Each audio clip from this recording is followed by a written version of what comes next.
With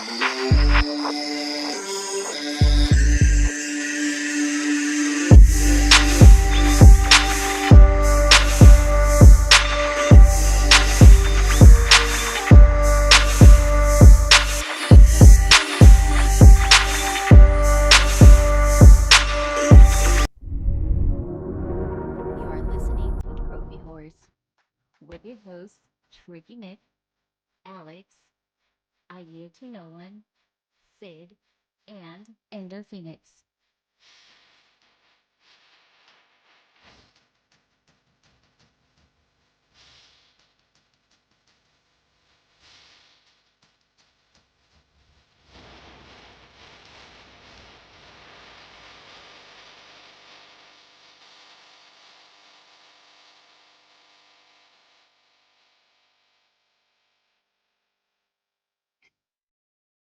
Welcome, one and all, to another episode of Proven Gamers Trophy Whores, episode number 664.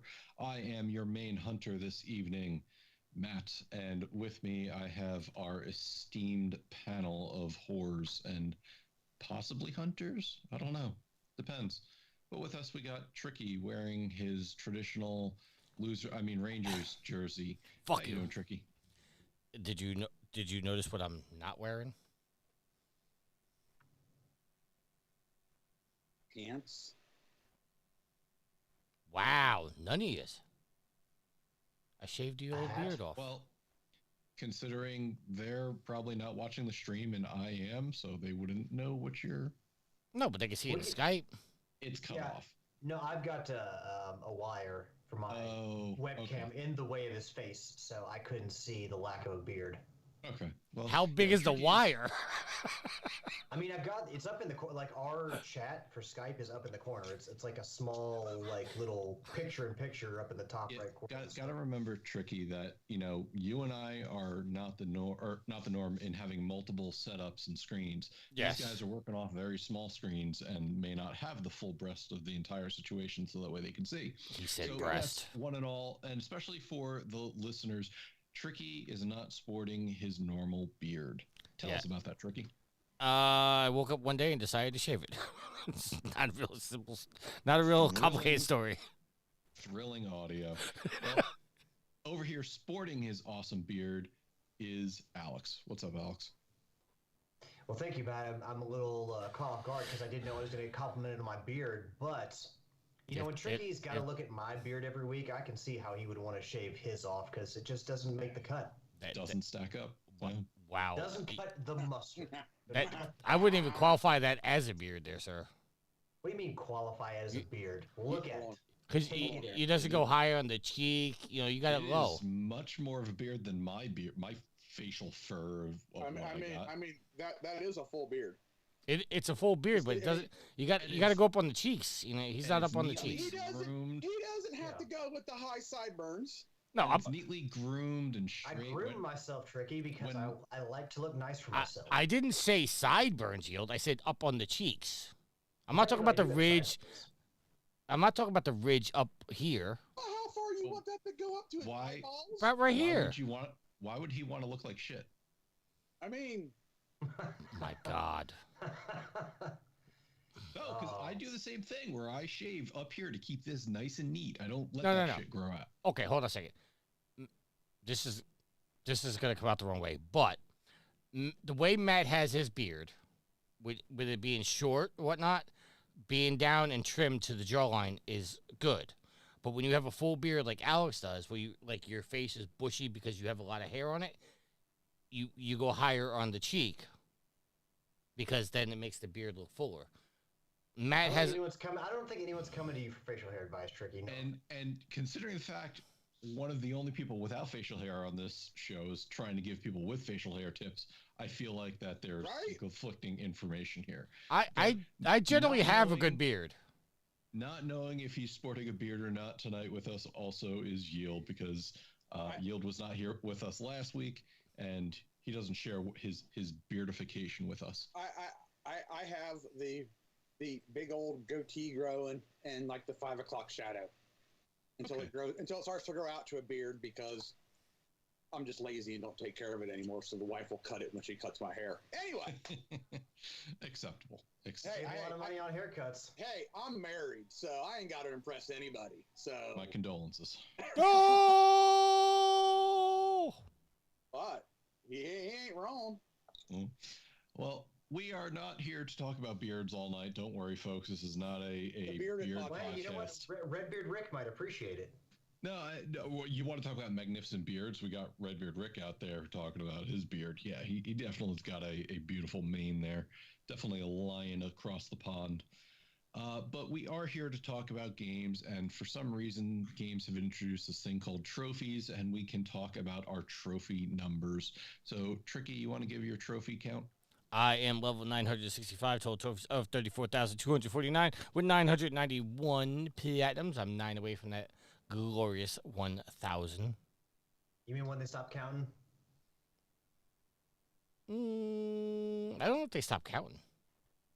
I just want to throw a little doubt in your mind there. Be like, wait, should I? No, I don't. Should I stop earning these trophies. I don't go up in levels anymore, which is gonna suck. But my black hat will always go up. That's all right. You'll never count or never catch CJ.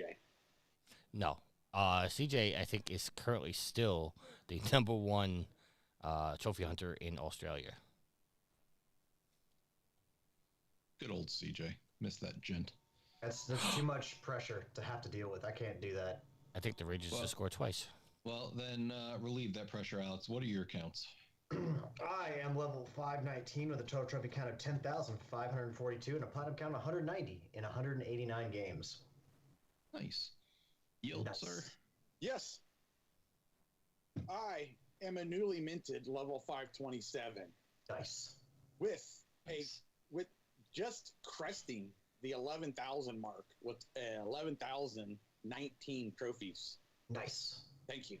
And holding steady with a platinum count of 208. Nice. Okay, I stand corrected. CJ is the #3 trophy hunter in Australia. See, there's always, when you got that #1 spot, there's always somebody trying to hunt you down. So I'll stay in the middle of the pack. I'm fine over here. He was I'm was where #2 I'm at. last week, but now he just dropped another.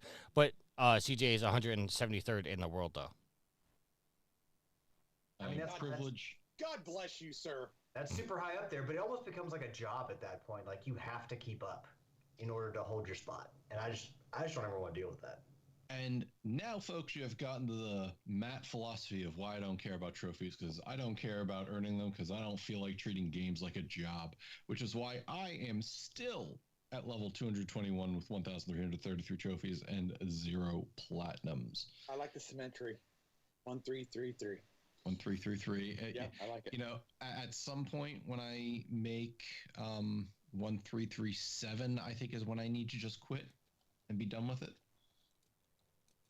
And Sid, our boy from afar away, is level 892, 27,216 trophies, 848 platinums. Made him sound like he was from Tatooine. Maybe he is. I don't know A where boy Sid from lives. far away. I don't know where Sid lives, so he's far away. He's got Might those as two, he's got those might as two well be on sons. Tatooine. Got those 2 sons. All right. Tricky, is there a trophy rarity update? Yes, and this is the best update of the year so far. Top scorer in Division 1 was Pee Wee, who had 103 points and moves up to 4th. Frazier leapfrogs MZ to go to 2nd, behind Rick, who still leads the way. Top scorer in Division 2 was Psychiatrist this week with 151 and stays in 3rd behind CJ in 2nd and Doc Chicken in 1st. Yield, unfortunately, you dropped to 5th place despite scoring 65 points this week and moves on to 585 points. Tricky has moved up to 13th above Alex, who drops to 14th. Tricky scored 24 points and goes to 182. Alex had 14 points and is on 179. The bottom 3 are now Alex, Bernardo, and Resident Daryl. How does it feel to be on par with Resident Daryl there, Alex? I really don't care. I don't care. Like, I'm impressed by some of the work that people are putting in for this trophy competition, but I've realized, because I tried the first year and I still was like top 7, and that's me going back and playing PS3 games and finishing hard as fuck platinum. So I recognized early on that I was not going to compete with the top dogs in this thing, so I'm fine where I am. I just don't care. Listeners, how do you like Alex's attitude change? Because when he was on top of me, he was talking so much shit. Now that I'm beating him, he doesn't care. Moving I was on. up by one. Moving I was up by on. The one. rarest trophies of the week Hey, is Doc Hey, Chick. Tricky. Yes, sir. How's the view from down there? I'm coming for your ass next. That's I got all right. one man. trophy this past Just week. just, just One do me a trophy. favor, Yield. Just do me a Yeah. favor. Promise me one thing. What's that? If I do pass you, I'll say congratulations. don't pull an Alex of like, yeah, I just don't care. Well, I don't care. I've said I mean, for years mean- now that I do not care. But I mean, hey, everybody. does anyone remember what happened last year? For most of the year, Tricky talked his shit, and what happened by the end of the year? Alex, Oh yeah, I overtook him and whooped him. So Tricky, you got to remember it's a marathon, not a race. But we So both if we both got promoted, which is what I was most proud of. if I do feel like taking out the whooping stick and beating your ass, I definitely can. do it. All right, the rarest trophy of the week goes to Doc Chicken at a 3.05% in Rocksmith Plus DLC. Pee-wee second at 5.04% in Pile Up Box Up. Me Goats a Lot for Wallace and Gromit DLC in Power Wash Simulator at 5.45%. Marky Frazier got the fourth rarest in Dark Pictures Switchback VR at 6.12. And Waterfields won this first time of the year in the rarest trophies of the week with his 6.5% effort in UFL. Plats earned this week, not as many. MZ got it in Pick a Picks Classic. PB got it in Plucky Squire. California Wayne got it in EA UFC 5. Waterfields won in Killer Frequency. Me Goats a Lot in Cat Quest. Crook 09 in Atlas Fallen. Doc Chicken in Doom 1 and Doom 2. CJ in Cruiseneer. And Nightmare 317 in the Cowabunga Collection. Back to you, Matt.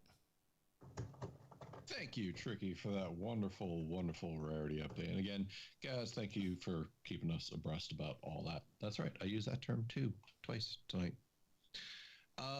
So now we get to where we talk about what we've been playing. And since our man of the hour wasn't here last week, Yield, why don't you go into what you've been doing over the past 2 weeks?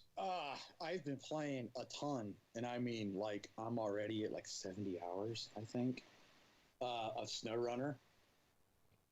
So I've been playing a lot of that, both with Nitro and on my own. Played a little Bridge Constructor. Yeah, Bridge Constructor, that's what it's called. Played a little of that. Played a little Pedestrian. It was late. I felt stuck, and I'm like, screw this, I'm moving on. Fired up from some Farm Simulator 19. Did a couple of contracts. Spent the next biggest amount of time in Pac-Man World Repack and knocked that out over last weekend.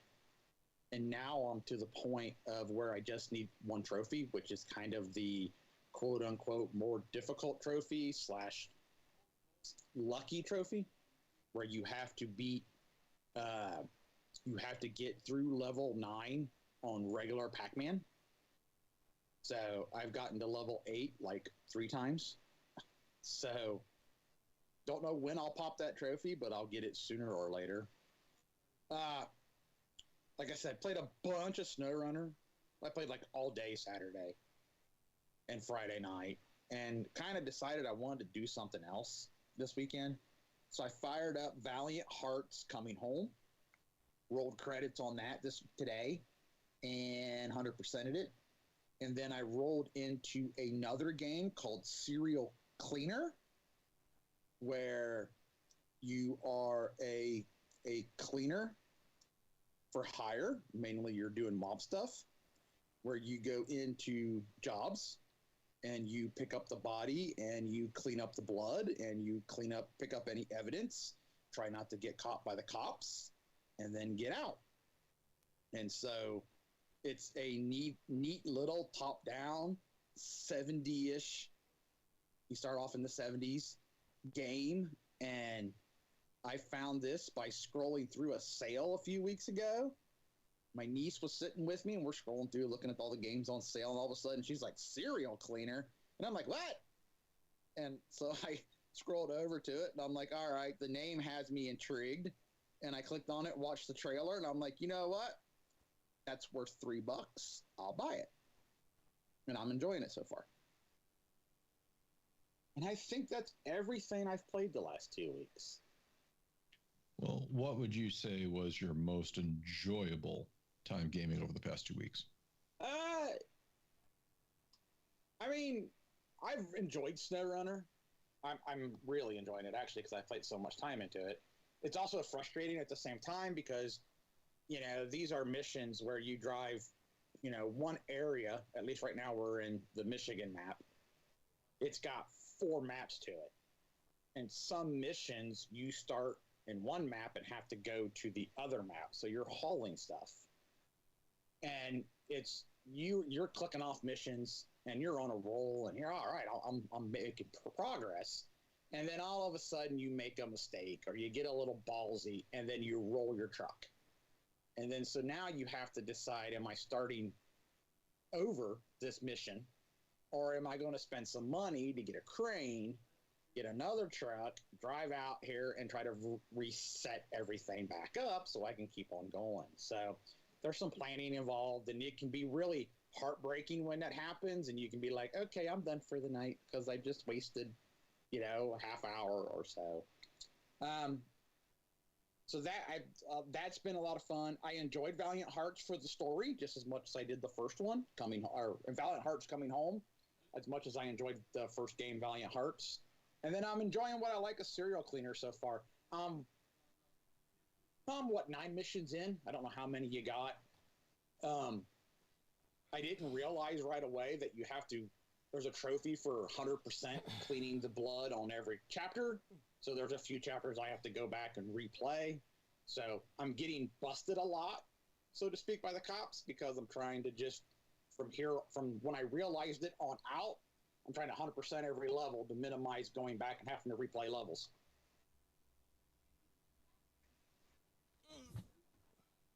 Cool.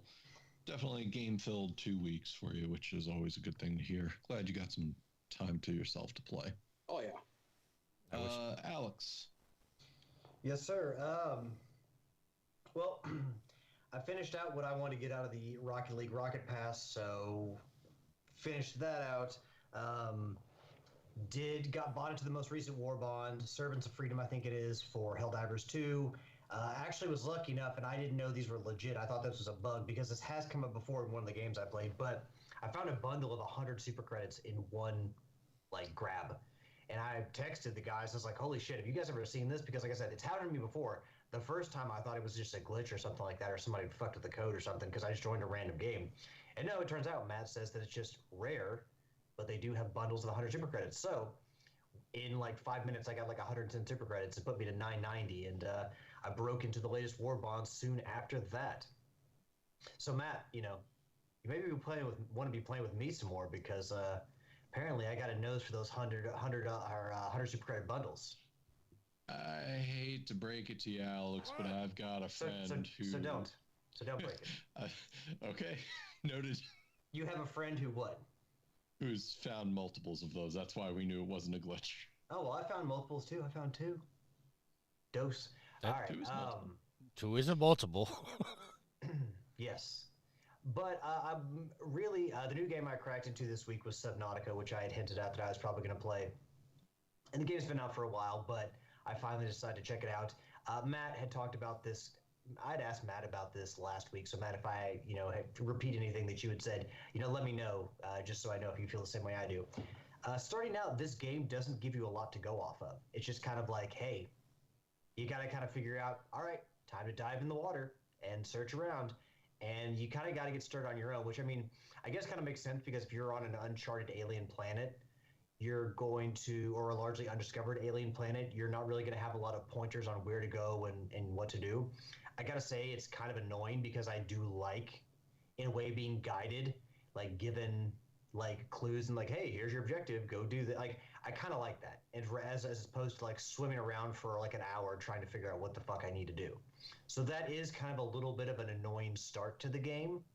Although I'm sure that, there are people that out there that like it. And I understand it kind of feeds into the idea that you're stuck on this alien planet. And as you figure out more and more, your ship can tell you more and more. You get more and more radio transmissions that kind of light the way. I understand.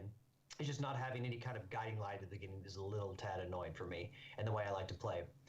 But I figured out, okay, I got to get a repair tool, got to get what I need to make a repair tool, and then I've got to repair the radio so then I can get, intermittent messages, which led me to another life pod, which I went to, swam to, and collected a few things from there. And then it leads you on the path of you got to get a radioactive suit, because one of the first things I tried to do in that game was swim to my ship, which crash landed in the ocean, and I immediately died because of the radiation. I did not have any radiation protection. So yeah, I'm on my way. I've got a number of things now that I'm working on. I need to make a new O2 tank or an oxygen tank so I can breathe more underwater. There's numerous settings for the game. If you want to, you can have to feed yourself and worry about thirst and all that.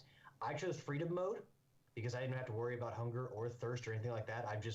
I've got my life bar, which you can get attacked by things in the water, and I've got my oxygen. So you can only stay in the water for so long before you drown, which has happened quite a bit as I've gotten a little ballsy going into underwater caves trying to pull out resources and whatnot. So, but I'm not dealing with thirst and hunger. I don't want to fuck with that.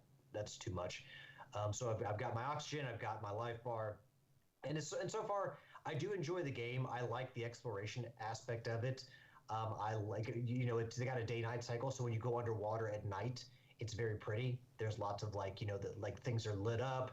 The alien creatures have their own little light they give off, and it's cool to explore the world because one, I know bigger monsters are coming, but also just being able to swim around all these odd creatures, and especially at night when it's all lit up, it's just really pretty. So I do appreciate that, and I do like the resource management aspect of it, collecting things to take back to your life pod in order to craft not only resources or raw material, use raw materials to craft resources then you can use to make things to help you in your journey, like a survival knife or something like that. So I am enjoying the game. It's just at first it was kind of hard to get into because again, it basically doesn't give you any clues. You just kind of jump in the water and figure out what to do. So, but now that I got my radio, I'm expecting things to be a little bit more guided. Maybe not entirely, but yeah, I'm excited to see where the story goes. And from what I understand, it's not difficult platinum. It's basically everything. You can't get locked out of trophies, and you basically just get a trophy for exploring to a certain area or triggering some story scenario. So I just get to explore and enjoy the story, and I don't got to worry about anything else. I do appreciate that. So.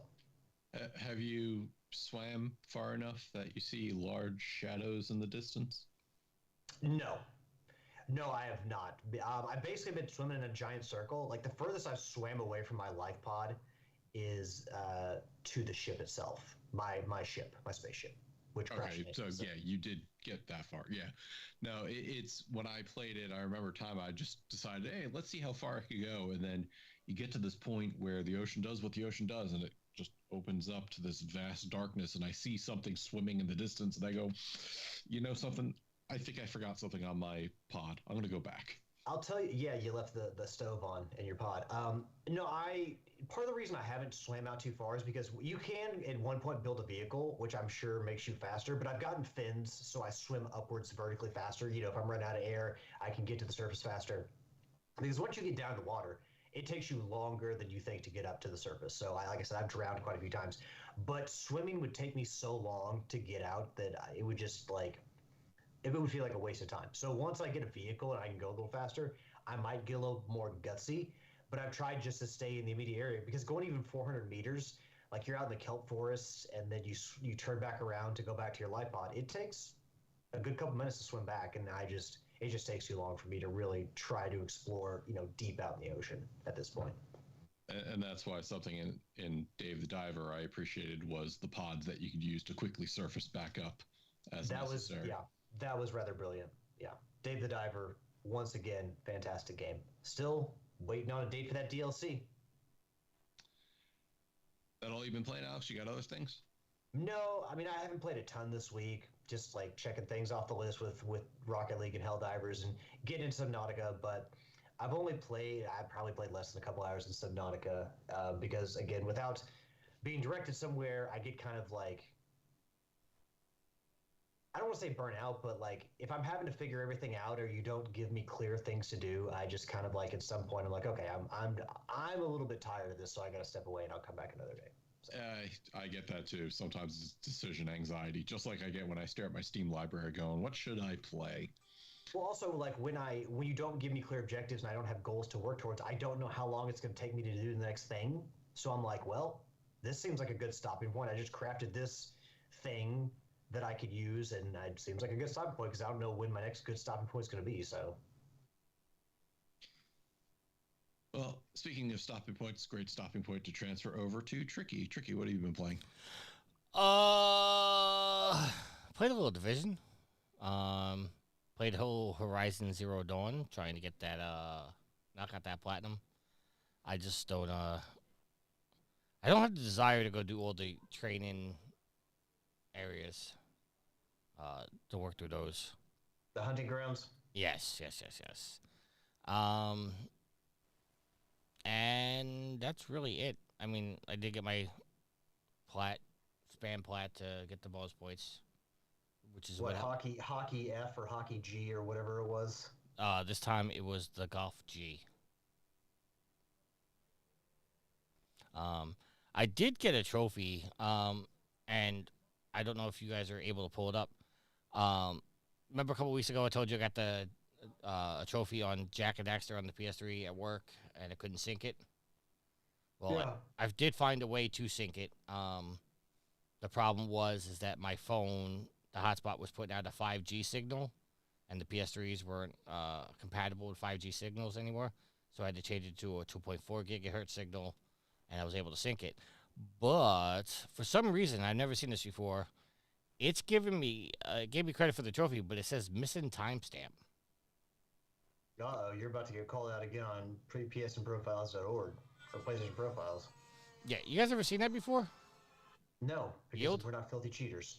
It's not it. Yeah, yes, my Vita has a couple of trophies that doesn't have a timestamp on them because I didn't sync it to the internet or set up the clock or whatever before I started playing. I just fired it up and started playing. Earned a couple of trophies in the whatever game you get with it, Welcome Home or whatever. And then I'm like, oh, I should probably set up my PSN on here so that way, I don't have to. And then I set it up, and those trophies don't have a timestamp. And it never fixed itself? So it's no biggie. Just like it's annoying, but I'm like, oh, lesson learned. Make sure you set that up first. All right, but it never fixed itself then, Yield. Oh, it did not. Okay. We got Ray in the chat, we got Rick in the chat, and we have V in the chat, and we had Black Chaos 903 in the chat. Rick came in because I told him we were talking about his lovely beard. And then now we're not talking about it, so he's like, what the fuck? Why did I come on here now? Well, he was also pleasantly surprised because he was like, oh, you guys are recording an hour earlier today? And I'm like... As you don't know, here in the U.S., we just celebrated Daylight Savings Time, where we all lost an hour of sleep last night. Yes. Fuck. All right. Yes, Rick, we were talking about your awesome beard because we were comparing beards tonight at the start of the show, and we all agree you won in the beard area. So, congrats. Ray says celebrate is his word choice. Ray, my mom said if I don't have anything nice to say about it, don't say anything at all. So I figured I'd just say celebrate and let you all key into the clues there. You know what we could celebrate, Matt? What could we celebrate? Is what you've been playing this week. Monster Hunter. Moving on.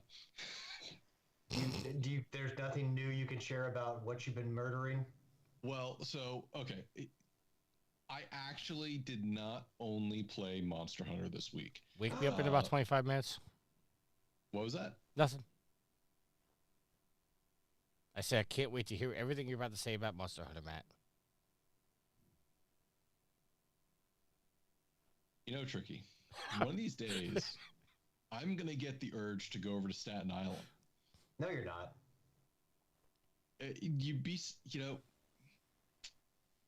Unlike Tricky saying he's going to get on a plane and fly out to where you live, Alex, I actually have very easy access to go to Tricky's house and punch him in the face when he opens the door. And sadly, he don't. stinky Staten Island, and who wants to do that? And sadly, he knows exactly where I live.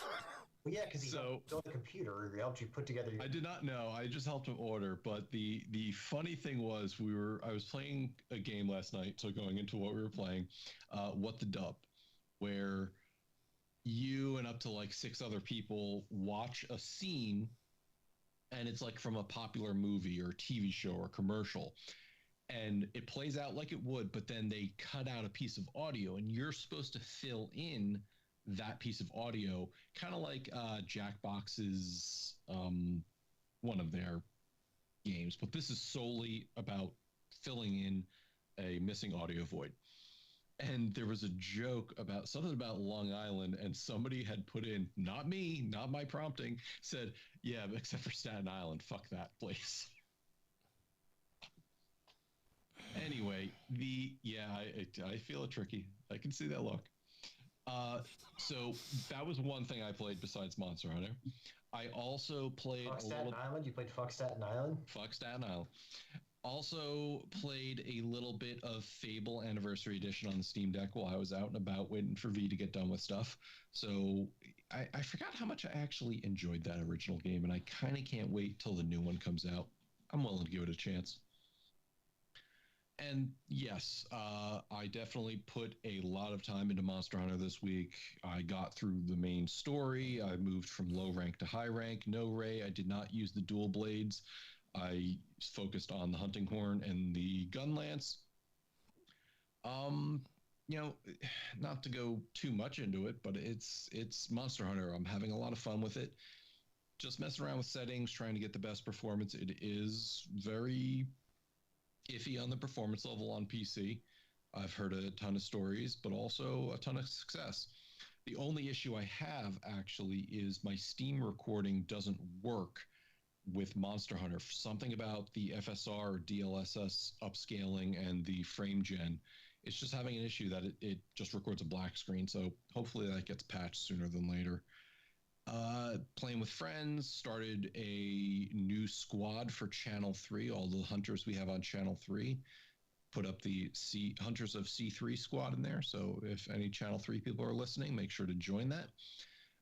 Other than that, it's just been playing, hunting, gathering, making new hats out of monsters, making new weapons out of monsters.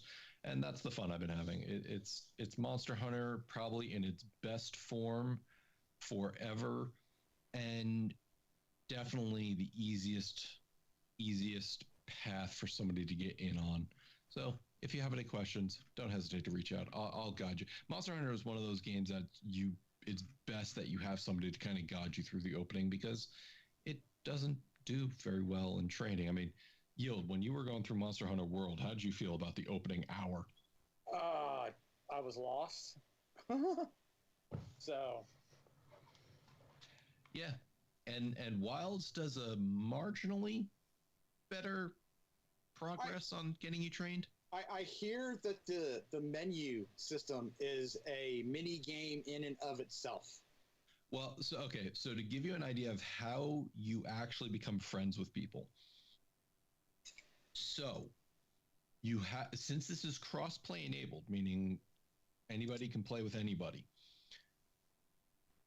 it doesn't necessarily, like, if I'm friends with somebody on Steam, I can't just join their game. I have to become their friend in the Hunter ID club, basically, where you have to find your friend's Hunter ID and add them to as a friend in game. That is kind of what is allowing the cross-play feature, so that way you don't just depend on like your PlayStation Network friends list or your Steam friends list. Kind of like Helldivers, in a way, kind of like Helldivers did. Exactly, yeah. Once you're friends, you're good, because then you could do things where there's a couple different options. A link party means you don't have to be in the same lobby as any of your people you're linked to, but you can only link up to 4 people, the max size of a hunting squad. So if I post a quest, all of my linked partners get a message that I've started a quest. Then you could also be in a lobby. And a lobby, I think a private lobby allows you up to like 15 players. Holy cow. Yeah, so you obviously hunts can only go up to 4 players, but that allows that allows multiple people in a lobby to post quests. Let's say I'm hunting with Alex and then we get done and I see you're doing something. I can then hunt with you if you post a quest. That way I'm not just limited to the link party. The only issue there is it doesn't give you a message when somebody in your lobby has posted a quest. You have to go into the board and find it yourself. And then there is the environmental link. Wilds does this thing where you could just go out from your camp and start hunting in the open plains. You don't have to select a mission. You can go out, find a monster out there, and start hunting it. Unless you environmentally link to somebody, they can't see you out in the wild. It's like your own instance of going around. If you're an environmental link, you can both see each other when you're out in the environment. So that's the entire purpose of that. And then when you make a squad, you can make your private lobby a squad lobby, meaning anybody who comes online can just join your squad lobby and, you know, you're in a private lobby with that individual. It's not the most intuitive system. Capcom has not been the greatest when it comes to joining friends and playing Monster Hunter. And that's why I say you definitely need somebody who's kind of like a Sherpa to get you through that first hour. And then after that, it's been a blast. But that really was all I was playing this weekend. You know, I got through the main story. I've gone into high rank. I've gone into the quote-unquote after game now. And I'm still having fun with it. And I'm going to be having fun with it for hundreds of hours more until now they're doing weekly event quests or bi-weekly event quests. And the first title update with a new monster gets dropped in April. So looking forward to that. But that is the games we have all been playing. So if anybody has any questions about anything, feel free to drop by the Facebook group and ask us. Into the news, we got a couple different articles here over stuff that's happened and been announced and going on over the past week. The new, I forget the developer of the damn game. Who the heck is it? Hazelight Studios. Hazelight. Thank you. Released Split Fiction, a game I'm actually very interested in. This is the same people who made It Takes Two and A Way Out. And part of the story is that It Takes Two has sold 23 million. If you remember, they won Game of the Year in 2023, was it? Yes. Okay. It was the same year the Psychonauts 2 was up for the running. That and Ratchet & Clank Rift Apart, so it might have been 2022. I think 2022 because Baldur's Gate won 2024. 2023. 2024. No, because Astrobot won 2024. It Takes Two, one in 21, Elden Ring in 22, Baldur's Gate in 23, Astrobot in 24. Sounds right. Okay. Anyway, the point being here is that Split Fiction released, and it is the first game for Electronic Arts in 13 years to receive a 90 plus points on Metacritic. That's wild. It's EA needs something in the 90 plus range. Well, to be fair, I mean, It Takes Two probably deserved 90, I would say. I don't know what it got, but I mean... 88. Yeah, I mean, that's pretty close. I mean, Dead Space, the remake, had to be close, so there have been games that have been close enough. The problem is It Takes Two kind of had a long tail to it. As it started off, it was good, and then through word of mouth, it kept snowballing into the great game that it was. It got the attention it deserved. Ray in chat saying, damn, these years went by fast. Yes, they did. And he says, It Takes Two getting an 88 is a travesty. Dead Space remake got an 89, just so you know. Again, So yeah, close. that's what I thought. It's close enough. It's close enough to a fucking 90. That's basically a 90. I'm sorry. It should have been. And what was the game that it did phenomenal, and it just missed out on like the bonuses that developer was supposed to give out. It was rated very high, and they said, sorry, you didn't make it. You had to be that number. It only counts in horseshoes and hand grenades. I don't remember this at all. It happened a couple years ago, and there was public outcry about it, but like they did a phenomenal job. Stop going by Metacritic scores for bonuses. So, 13 years for an EA game to make a game that was rated 90 plus points on Metacritic is, a long time. And I'm glad it's somebody like Hazelight that did it, because they're going out there making game-ass games for people to enjoy. Doing it for the Split Fiction is $50, so it's not the Sony tax that's out there now. And the game gives you a free pass because it forces co-op. You have to play this game in co-op. The friend pass. It behooves them to give that, and you can invite other people on your friends list to play the game with you. So it's bringing back couch co-op. It's focusing on a strong narrative and meaningful I don't want to spoil it, but I watched a small video today of one of the co-op sections where one's driving a motorcycle and the other has to do something to prevent a disaster. And it laughed my ass off because it was a very good, intuitive game piece. Not to call you out, Matt, but you said couch co-op. Can you actually play a couch co-op, or does it have to be online? I think you're right. I think it has to be online, but to me, that's couch co-op these days. Well, I mean, Okay. Ashley and I played It Takes Two together next to each other. Did you? I mean, yeah. Oh, yeah, you know what? I did that with Sweet Mama D. You're absolutely right. I apologize. Now, I don't know about Split Fiction because I haven't played it yet, but I would hope they would allow the same thing. Yeah, because all three games, you had to play co-op. You had to play co-op, and they all had friend passes. Yeah, IGN, that sounds dirty coming out of my mouth, but it says you can play online or split screen. So, yeah, you have that capability. I apologize. I had a brain fart for a second. No, it's all good. Call me out if you feel like to call me out. But, Tricky, what are your thoughts on this entire... I do want to play this game. The problem I feel with these games, and this is just a me problem, is the fact that I don't want to rely on somebody else to have to play a game. I do like the aspect of being able to sit down and just play a game, and the fact that I can't just buy this and play it kind of frustrates me a little bit. But Hazelight has been putting out phenomenal games. I liked what was the first one? A Way Out. I do like It Takes Two. I'm working through that with Sweet Mama D. Split Fiction is definitely on my radar, something I want to play, but it's one of those things where you have to set up the co-op sessions to play it. So, Rick in chat says he played It Takes Two on the... Oh, Jesus Christ, what a night.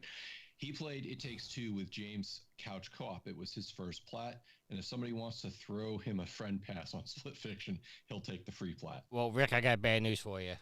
Anybody that plays on the friend pass or online, they don't earn trophies. I know Who that. Earns? Well, unless they changed their policy, but it did not work on A Way Out. Yeah, it didn't work. Because I played with a friend of mine in online, and every time I earned a trophy, he did not earn the trophy. So, Yield, you said I'm right, or? Yeah, no, I was agreeing with Okay. A friend pass, you don't earn trophies. Yeah. If it's on the same console, you earn the trophies, but if it's online, I think if you actually own the game, you'll get the trophies. But if I just friend pass it so you can play for free, I don't think you earn the trophies. Well, no plat for him then, Rick says. Yeah. But No, sorry, go ahead, Tricky. I just want to ask a question. I mean, you kind of brought up on the fact that, like, It Takes Two got an 88, Dead Space got an 89.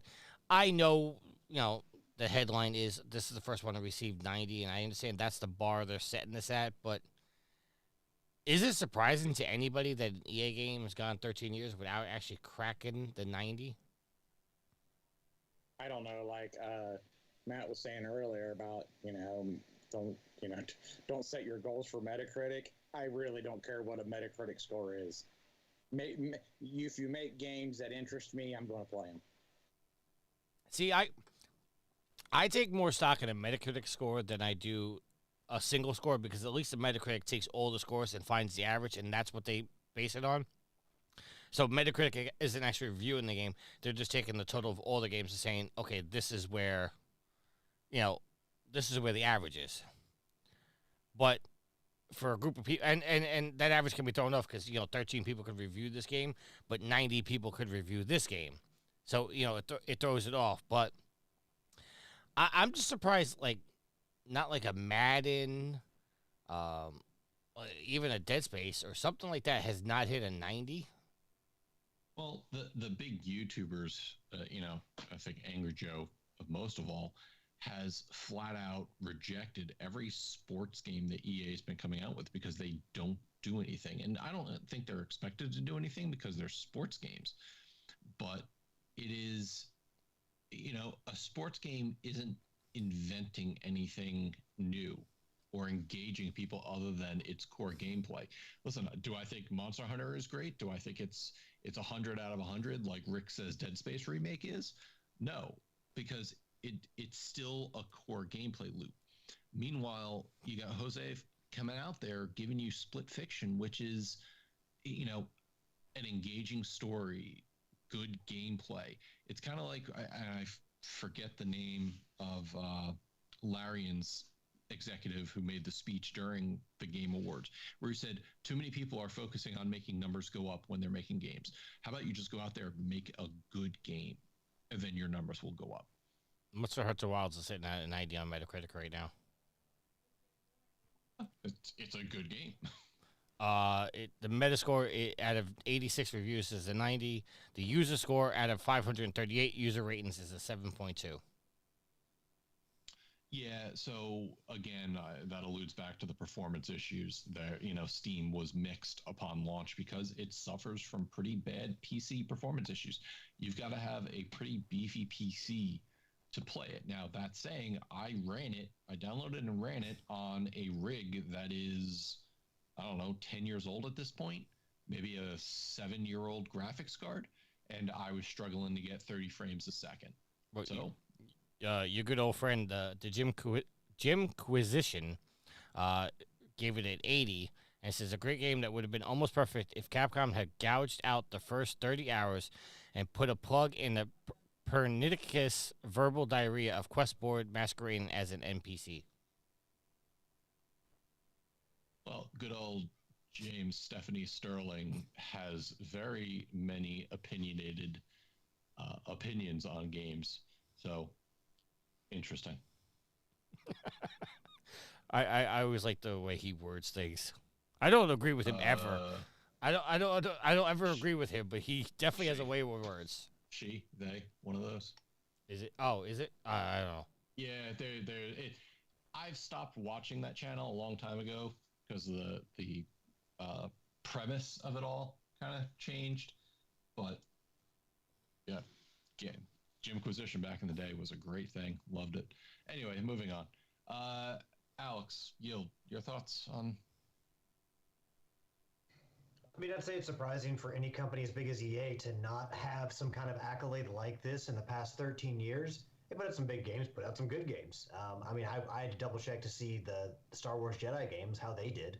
And I looked at Fallen Order, it got like a 79 on Metacritic, or 7.9 on Metacritic, so not quite as high as Dead Space or It Takes Two, but they got a game of the year under their belt in the last 5 years, It Takes Two. And the Dead Space game is close enough towards 90, so how many times were there those close calls they just were like a point under or something like that. So it's surprising, but I guarantee they had a number of games come close. So okay. Yield? Like I said, the Metacritic stuff, I don't care about. I'm surprised that the Star Wars games didn't get a little bit higher, but their last several games that EA has published has done really well.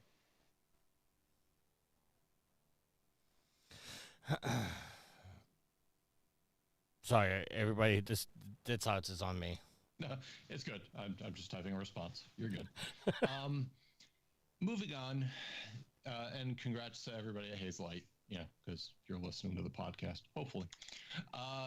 Tony Hawk's Pro Skater 3 and 4 reveal trailer. So This comes off the massively successful Tony Hawk's Pro Skater 1 and 2 that Rick and I tried to play online on Sony, on PlayStation a couple years ago, and Sony and Activision Studios servers shit the bed. So thanks very much for that. Anyway, the Pro Skater 3+4 game has been revealed, indicating that they are making a remake of those two games in one package, similar to what they did 1 and 2. Rick says Tony Hawk Pro Skater 4 is the fucking bomb. Hold your... I was about to say, you might want to wait for that. So first and foremost, I appended 2 little articles to this one, and evidently the rumor is that there is no Bam Margera, who, if you remember, was a playable skater in Tony Hawk Pro Skater 3. And basically what's happening with Tony Hawk Pro Skater 4 is that instead of... How do I best put this? In the original one, it would let you skate around the area freely, and now what they're doing is it's not a freeform career mode, and while there will be a free skate option, it's going to be more like mission or challenge based. So they're kind of changing how they're doing that one. I don't know if you all have the same affinity for Tony Hawk that I do. 3 was a big game changer, going from the PS1 to the PS2. The graphics were amazing. The music... Rick says, fuck's sake, this will teach me just to read headlines. It's fine. So the game was awesome. Tony Hawk Pro Skater 4 for me wasn't hitting as hard. I think I was starting to fall off the series by that time, but 3 had great music. They introduced the revert, which is another trick to keep your tricks going, and seeing this all kind of in one package again, I'm probably going to pick it up because I love those games back in the day, and it gives me those nostalgic member berries. But I don't know. Yield, did you play any of Tony Hawk back in the day? No, I played none of Tony Hawk. Not a skateboarder at all. So this doesn't matter very much to you. No. I mean, Alex? I'm excited for. I'm happy for those who are getting it, but yeah, it's not my wheelhouse. Okay. And that's fine. No, listen, I was the one who played the game and goes, all right, cool, I'm going to be a skater. And I picked up a skateboard, and it wasn't like a cheesy Walmart skateboard. I actually went with my cousin to an actual skate shop, picked out pieces and parts. And after, face planning multiple times, I said, something, maybe this isn't for me. After having the fear of breaking your ankle or breaking an elbow, like snapping your arm or something like that. And that was me in college. So, I healed a little quicker back then. Rick says, no Bam is unfortunate. And yeah, it's basically because the guy's a wreck and he hasn't done anything in a while. Alex, this game speak to you? Except make an ass of himself. I mean, look, I'm not trying to go too harsh on Bam Margera because he's had some rough stuff happen to him. Some of it his own doing, but other stuff out of control. But yeah, I mean, I wouldn't want Bam Margera associated with anything I'm doing now because he's unfortunately become more infamous than famous. So, I mean, I grew up with the Tony Hawk games. I was more a fan of the soundtracks and the gameplay, and I think no better example of that and how my opinion hasn't swayed is with Rollerdrome, which is a game I've played in the last couple of years, which obviously is based on, like, maintaining combos and doing tricks. Obviously, it's with roller skates on and not, like, on a skateboard.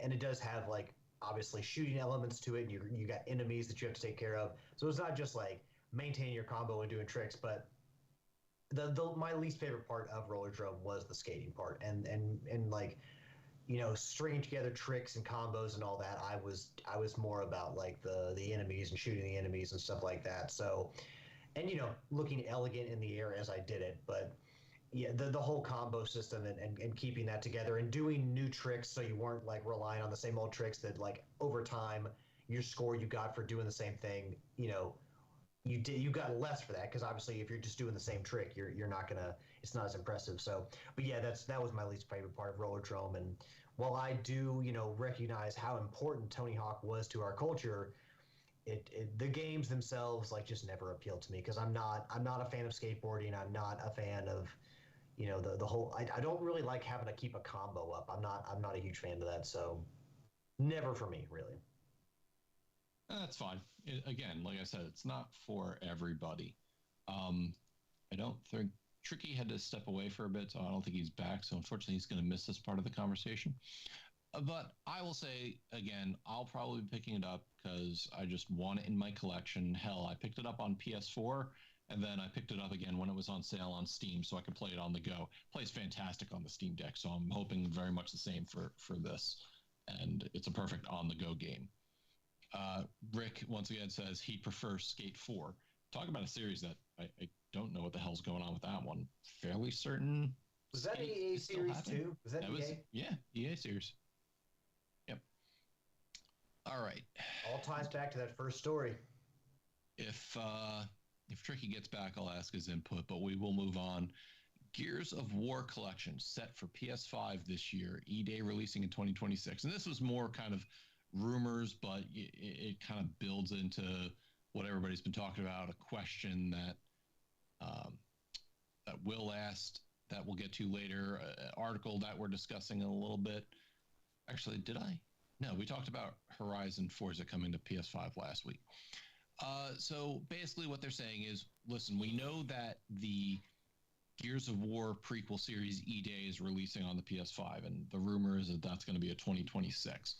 But now it's, again, a rumor coming back up saying that basically there's going to be a Gears of War collection, and I think it's going to be the first 3 games are coming on to the PS5 here in the near future. I know I'd love to be able to play through this again with a friend, and I'm system agnostic, so I'd be willing to play it on the PS5. Yield, you ever do the Gears of War series?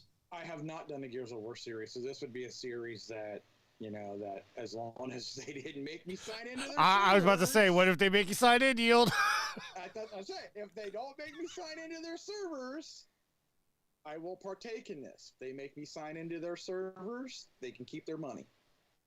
My question is, are they redoing the games, or are they just releasing the original and just porting them over?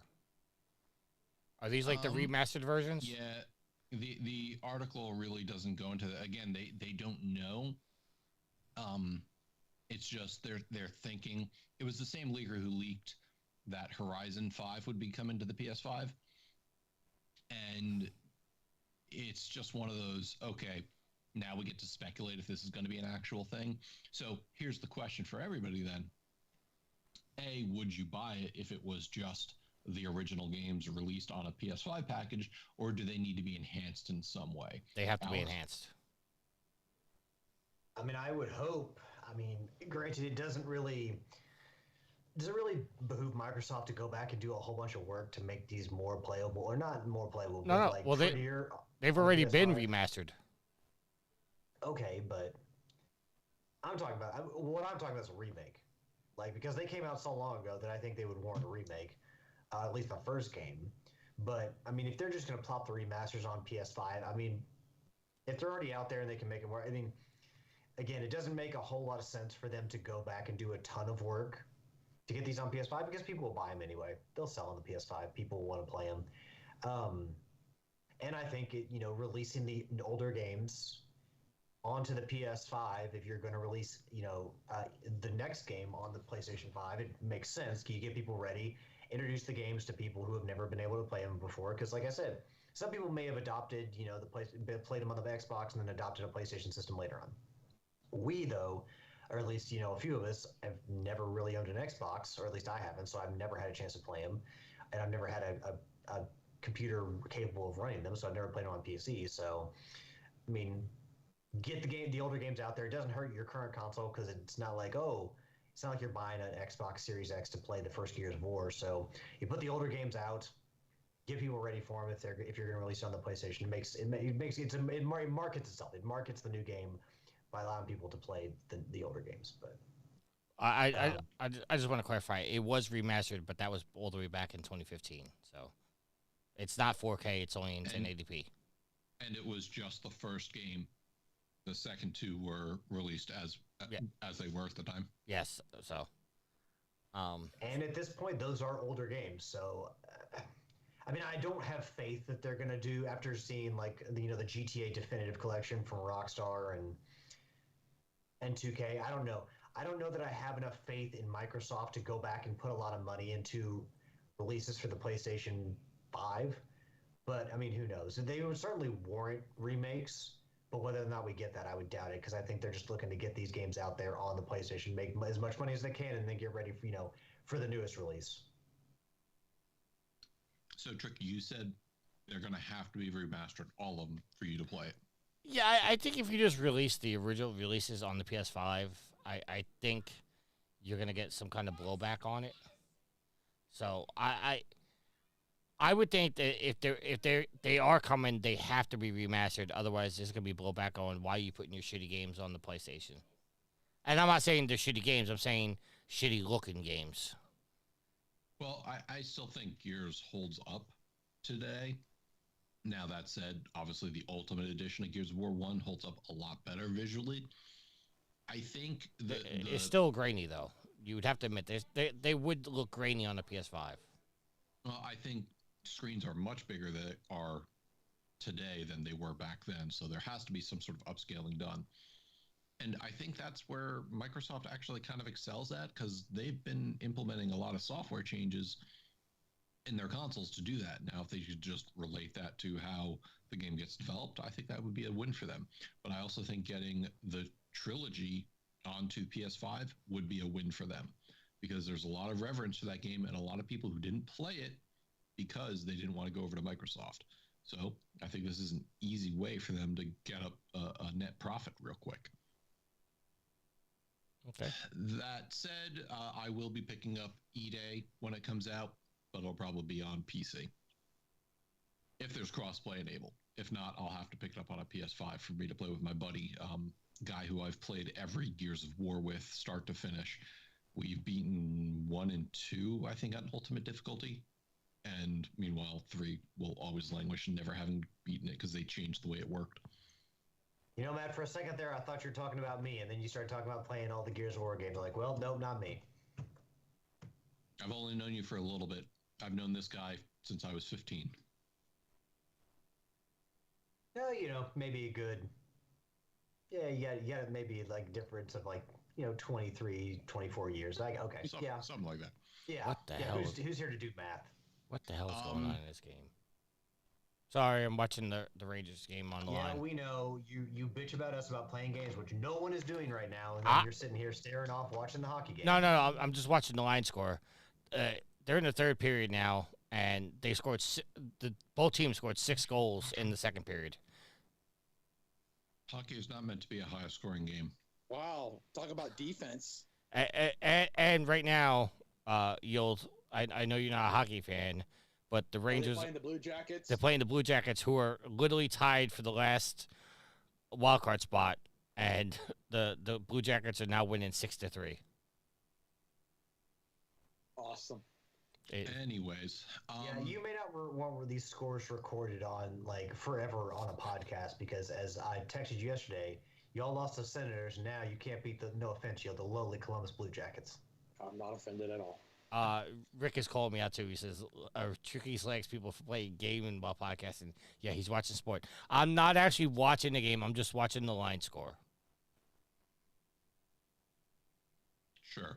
Anyways, next article is not so much discussion point, just a point of note. Monster Hunter Wilds had the biggest physical launch of any PS5 game in Japan, and this is just saying that it sold over 600,000 physical copies. This does not count digital and does not include PC sales. So once again, great job, Capcom, releasing another stellar game. If there's anything Japan. If there's anything I know about Japan, is that they love their Monster Hunter over there. They do. It's a big reason why it's popular. Steam, on the Steam charts, over 1.2 million concurrent players on launch day.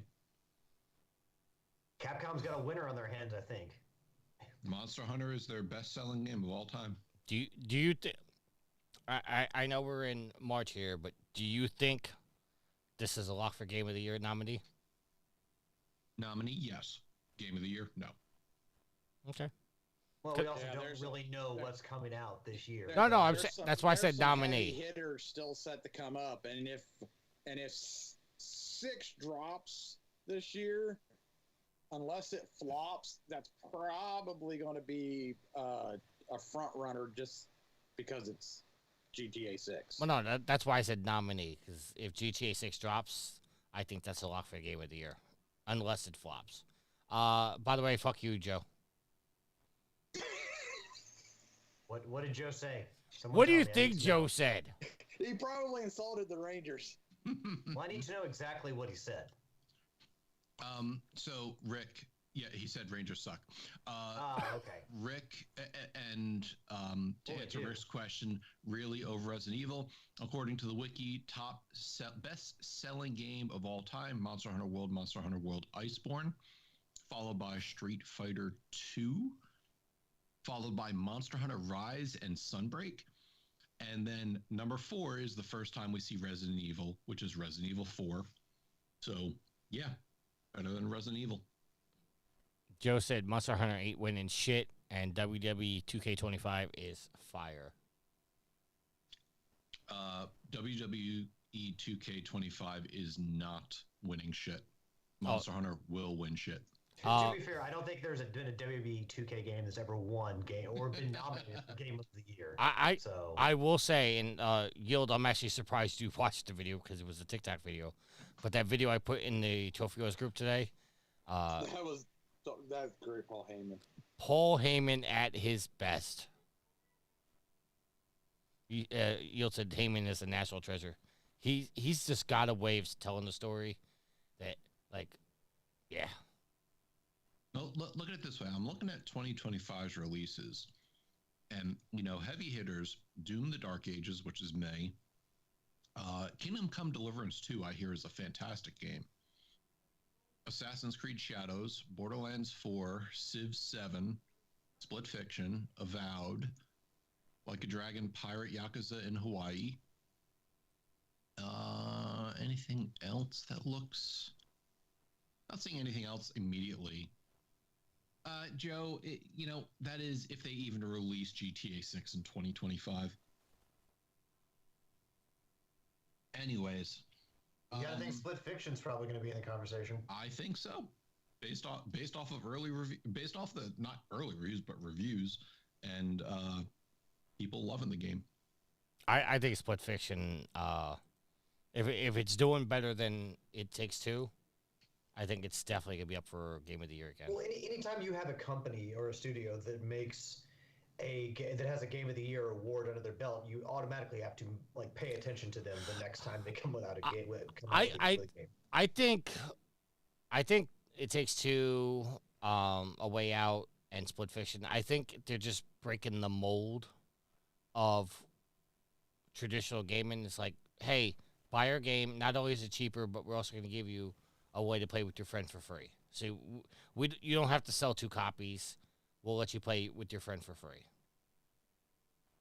And I think that's revolutionary, honestly. I think it's the right thing to do. You know how much this wouldn't be in the conversation if they said, hey, you could play couch co-op for free, but if you want to play online with somebody, they have to pay $10 for a pass. I think they'd still sell it, though. They'd still sell, but it wouldn't be a good conversation. That's fair. And in this week's sad gaming news corner, PlayStation hit with more layoffs following recent game cancellations. PlayStation-owned Visual Arts was hit with fresh layoffs this week. More restructuring, more Sony shenanigans. So, everybody was pissed off at Microsoft for their layoffs after the large purchase of Activision Blizzard, which we all knew would be coming because that's what happens in mergers. But here's Sony continuing more layoffs in the studios. What gives? Does it say what studios?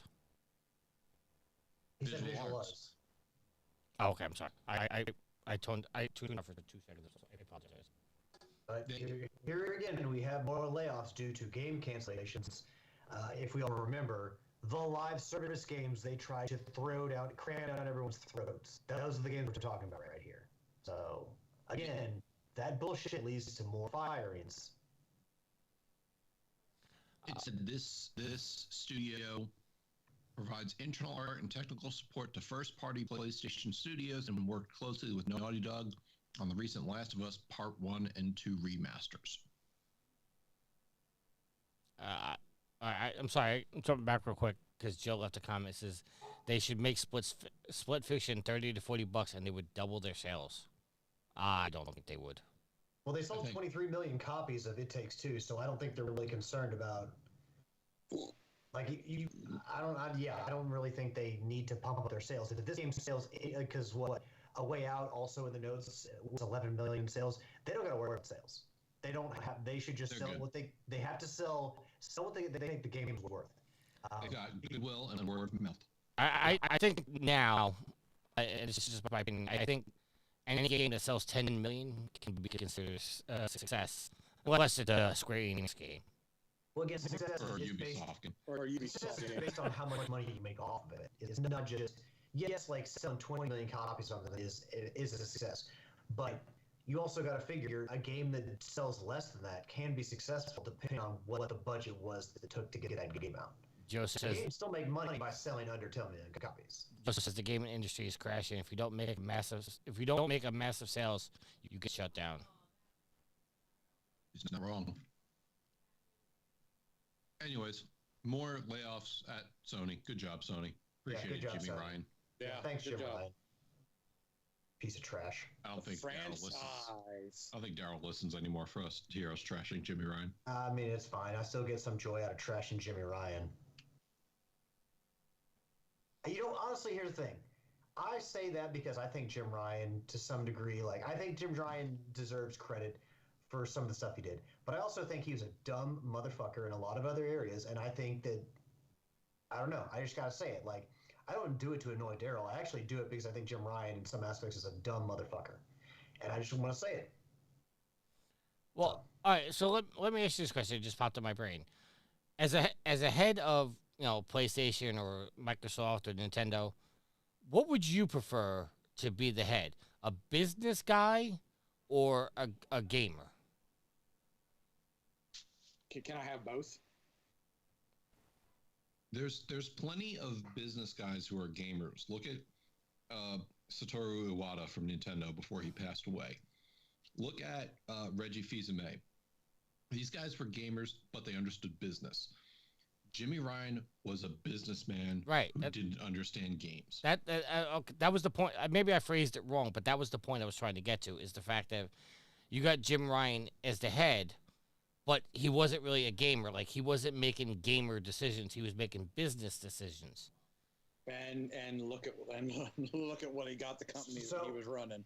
To me, I don't mind having someone who's so business focused because, yes, at the end of the day, the company has to make money, but you need to be willing to take chances, but also be reserved. You can't just be throwing it all into one basket. Throw your eggs in one basket, or you at least need to be smart enough that if you're a business guy, then you need to surround yourself with some gaming people, so that way you understand what's going on. Because I mean, we all sat here and said when Sony put all their eggs into that basket, we're like, "What are you doing?" Well, I mean, look at Herman Hulst. I mean, there's a story recently where he was dropping the CEO title, but he was still in charge of all the stuff he was in charge of. I mean, the guy helped build Guerrilla Games to one of the biggest companies within Sony and all of gaming, and gave Sony one of their most profitable franchises in Horizon. I mean, that dude helped build so much, so he clearly understands games. That's why he's in charge of first-party studios.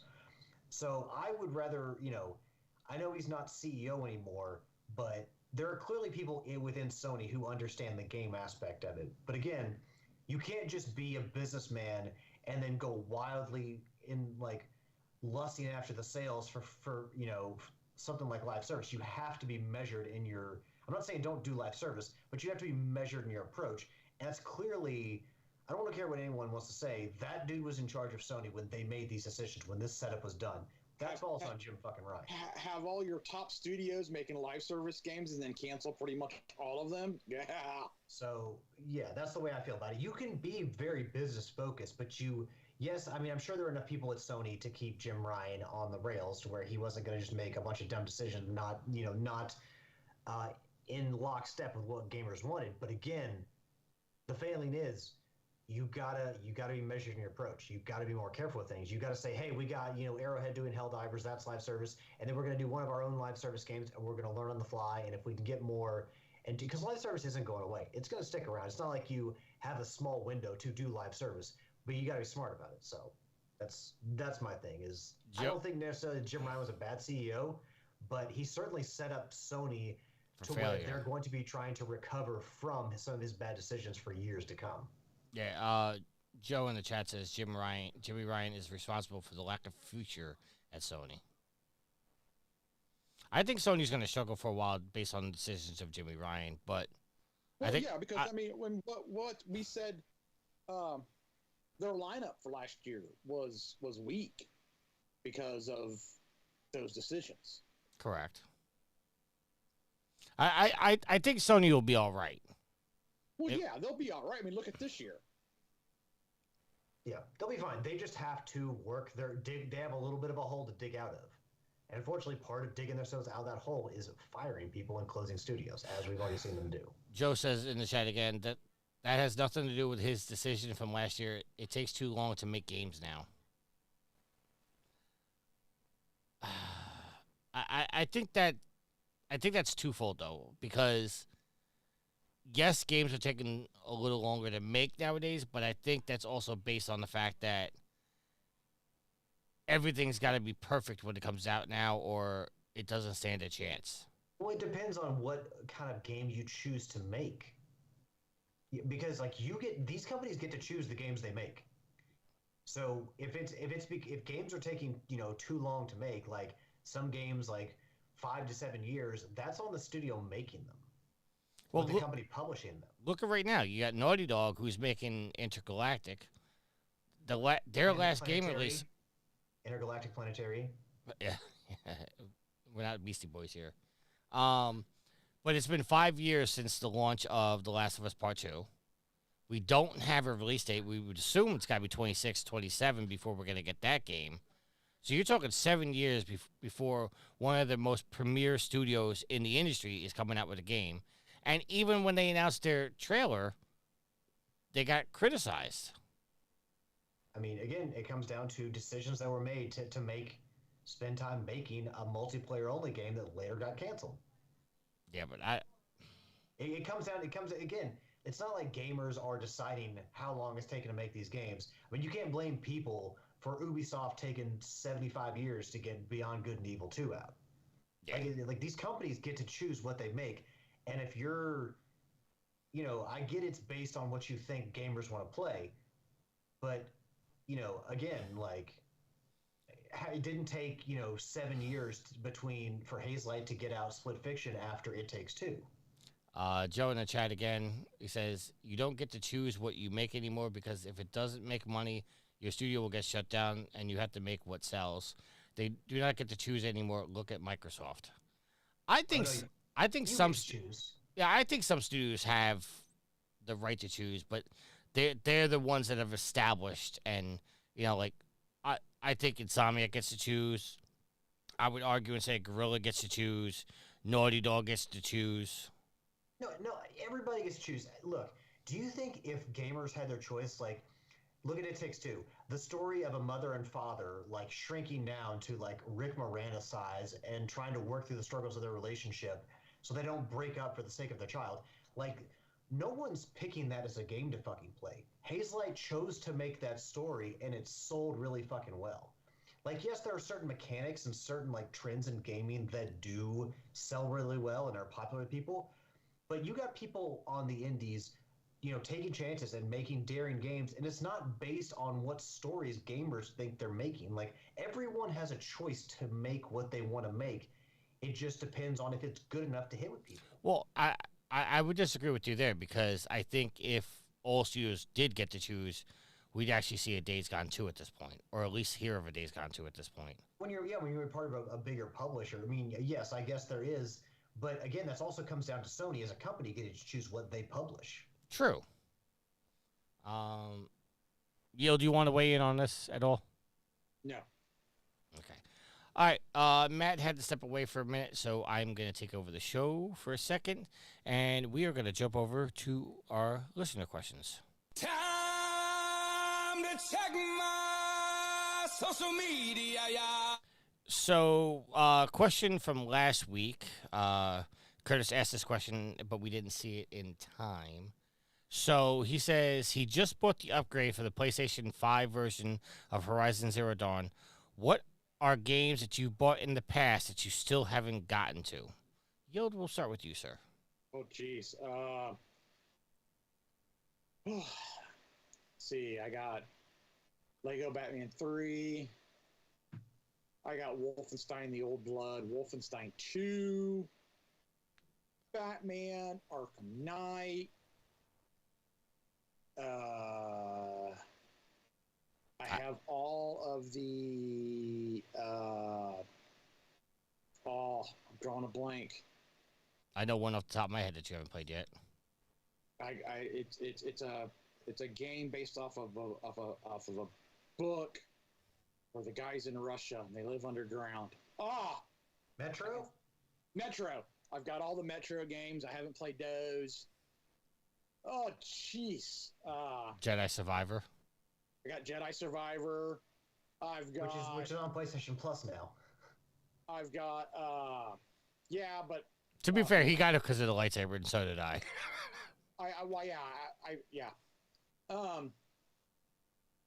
I just picked up a Wacky Looney Tunes game. I've got the Hot Wheels racing game. Oh, jeez. You still haven't played Hot Wheels Unleashed? No, I haven't. I've got a plethora of backlog games, and I could keep going, so I'll stop right there, but I've got a lot. All right, Matt, you have any games that you bought that you just haven't gotten to yet? My entire Steam library. I think the problem with everybody that has Steam. Everybody buys the games on the Steam sale and then just never gets to them. Yeah, I mean, currently, like, if we look at what I own over 700 games on Steam, not including that I'm sharing in my family share plan. But if you consider the games that I bought that I'm actually interested in playing, I mean, listen, I got the Elden Ring DLC that I'm trying to get through that I really enjoyed. I think I'm giving up on Yakuza and Metaphor. I'm glad I got through Silent Hill 2. I still have my MechWarrior 5 Clans to get through. I still got MechWarrior 5 Mercenaries to get through. I've bought games I haven't even played, much less, started and gave up on. It's... The fuck was that? I keep saying that I want to do Sleeping Dogs, and I've... That's another one I gotta play. Damn you, Alex. What? It sounded like somebody farted. What? It wasn't me. Oh, the guilty look on your face was like it was you. It wasn't me. I fully admit, I will. First of all, mine are usually more silent, so you won't know they're coming until they hit you. That just sounded like a mechanical fart. Was that you, Yield? I don't know what's going on. Oh yeah, it was Yield. Jesus, you might want to check your underwear. No, I'm good. Wow. Getting back to answer Curtis's question, I've got Moonlighter, which I want to beat before Moonlighter 2 comes out. I bought the System Shock remake that I actually want to try going through. It's going back to what I said earlier. It's decision anxiety. It's like, what can I get into that I have time for? I mean, hell, my friends and I have gotten to Act 3 of Baldur's Gate twice now, and we have dropped it both times. It's yeah, a lot, Curtis. It's a disease. A lot. 7-0 now, Yield. Alex, any games that you've bought that you haven't gotten to? So I'm generally really good about buying a game and playing it because I don't like spending money and wasting money or feeling like I wasted money. So generally, like when it comes to like food or like drink or something, I make sure that if I buy it, I finish it because I don't like throwing stuff away because it feels like I waste money. With games, there's been a few times when I've bought a game and then dropped it because I just wasn't having any fun. And at some point, I'm not going to, subject myself just to playing a long-ass game that I'm not enjoying just for the sake of money. But the only really game I can think of that I purchased and have never played is Man of Medan. And I do want to say, like, Tricky and Joe have both said they would play that game with me. to help get the co-op trophies. It's just never materialized. But that's the only really game that I think that I bought that because I was a huge fan of Until Dawn, super massive game, same game company, but I don't know doing the whole co-op experience and having to find time specifically to play with other people, even if you have willing parties, there is some turn off in me that's like it just kills any enthusiasm I have to play that game because having to coordinate with another person makes it infinitely harder to play games, regardless if they're willing to help or not. So everybody's got their own schedules, everybody's doing their own thing. So, but long story short, I'm really good about buying games and playing them just because I am really, really careful about what I spend my money on. I don't buy a lot of new games. I bought Subnautica because I figured it was time to take the plunge on that game. But in general, like a lot of my gaming in the last couple of years has been through PlayStation Plus. And if we're going to talk backlog, well, PlayStation Plus catalog, and the free games there's my biggest source of a backlog. But when I spend money, I make sure that it means something, that I'm careful about it. I think Subnautica was free on Plus because I have it. It was. I just never downloaded it when it was. I didn't ever add it to my library when I had the chance. So it's one of those things where I went back and bought Rocket League. Rocket League was free to start, and I never. This is the cautionary tale where I tell everybody put it in your library just in case you want to play it in the future. It's good advice. You can always pick it up on the cheap. I do it now, but I paid $15 for it, so I'm not really it's not like I'm probably going to go get a good amount of hours out of Subnautica, because of all the exploration and everything. Did you get the Subnautica bundle that comes with Below Zero, or you just get Subnautica on its own? I just got Subnautica. I wasn't sure, having never played the game, I wasn't sure if I would like it enough to play Below Zero. So I was just like, I'll just get the first one, and if I for some reason like it enough and I want to play it Below Zero, then I'll get that too. But it's 50% off. I bought it at 50% off. It's $15, so it's not like I'm going to miss that $15. Joe in the chat a long time ago said Sleeping Dogs is a masterpiece. That's one game I gotta go back and play. I don't even know if I own it. I think I have it on the 3. I started it once and then went and did something else and haven't been back. And I'll have to start it again. Okay, when everybody, I'm just gonna finish up the questions. I'll throw the show back to Mr. Matt for the topic of the week. Next question comes from Kalai. Has Tricky played Baldur's Gate 3 yet? And Yield, you did have the right answer. I have it downloaded. You really should if somebody donated money to your Extra Life to play that game. Kalai, I will get through Baldur's Gate 3, I promise. I mean, were you supposed to beat it or were you just supposed to play it? Well, okay, so I don't remember the actual donation incentive. I don't know if it was to play or to plat it, but either way, throughout the comments, Kalai said that she would be happy just with me beating the game. So I will go through it. I will play Baldur's Gate. I just right now play it on the easiest setting. Right now, I'm too wrapped up with the Division again because the story's getting good and I've gotten hooked back into it. But I will find time to play Baldur's Gate. I promise. Yeah, well, just remember, and Joe said it in the chat, it has spiders. That's why she wants me to play the damn game. Is it an arachnophobia mode? Every game these days has spiders. I'm trying to see. I don't think there's actually an arachnophobia mode. No, I think that was only special for Monster Hunter. All right, in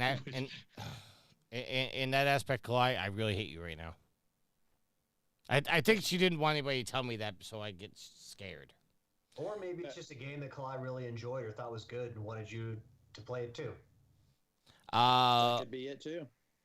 Will says Forza is coming to PlayStation. It's 4 years old, and whatever license attached to it are likely to expire soon, which would leave the game unsupported in the near future. Would that deter you from getting it or any other game in the same situation for that matter? We'll start with Alex. Yes.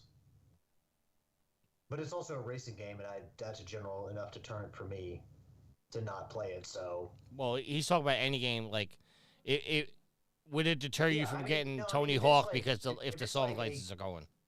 Yeah, if it's like a Tony Hawk and like the license, like the music is so important to that game. The soundtrack is critical to like how much you enjoy that game. Yeah, I mean, if we're gonna lose that and we just got some stock bullshit in there, then no, I'm not.